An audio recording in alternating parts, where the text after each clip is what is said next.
За өнөөдөр чинь одоо юу ч юуч болов доо. Өглөөнөөс ахуулаад хэд өөрчлөгдөл явлаа. Юуны өмнө ямар ч энэ улаан лаза одоо далтгий чи хүмүүс бас 3 дахин авчихгүй. Ер нь бол дэмжиж байгаа шүү.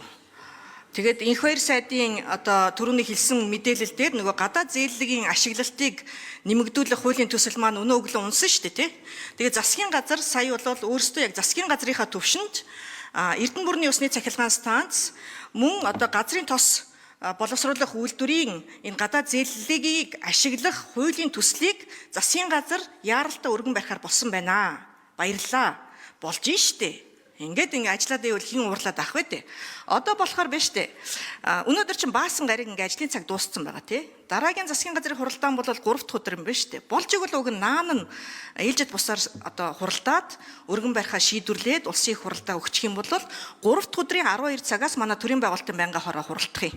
Түүгээрээ одоо хилцэх хэсгийг одоо оруулаад тэгээд 4 дахь өдрийн чуулганаар яаралтай хилцэх хэсгийг одоо зөвшөөрөх хэсэг одоо санал хураалтыг явуулах юм бол бас энэ асуудлыг шийдвэрлэх боломж бүрдэх нэ. Тэгэхээр одоо бас одоо манад нин ялангуяа одоо гадаад түншүүд яг энэ одоо төслүүд дээрээ хөрөнгө оруулалт дээрээ одоо санаа зовж байгаа болвол засгийн газар бас одоо анхаарч шуурхай ажиллахаар болсон байна гэдгийг бас энд дурдж талархлаа илэрхийлье. За селф төв харин орхигдох юм байна. Нилээд одоо бас шүүмжлэлт өртөж байгаа гэдэг агуулгаараа мэдээж бид нар одоо боондо босгоцсон мөнгө нь байгаад байдаг. Гэхдээ одоо улс төртөө байгаад байгаа учраас одоо засгийн газар энийг одоо орхин хоёр төслийг оруулж ирэх юм байна.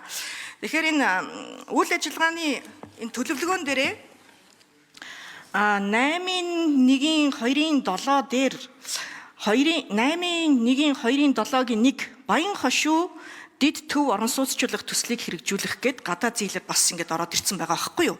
Тэгэхээр дахиж энэ селф төвтэй адилхан нөхцөл байдалд орохгүй тулд магадгүй одоо хилцүүлгийн үед энэний чинь одоо хасгаас өөр арга байхгүй болох нь вэ шүү. Тэгэхээр бид нар альва ажлыг зөвшөөрлийг өгчхөөд тэгээ хизээ хойно араас нь ингэ устөржиж болохгүй гэдгийг одоо энэ ташрамд хэлье. Баярлалаа.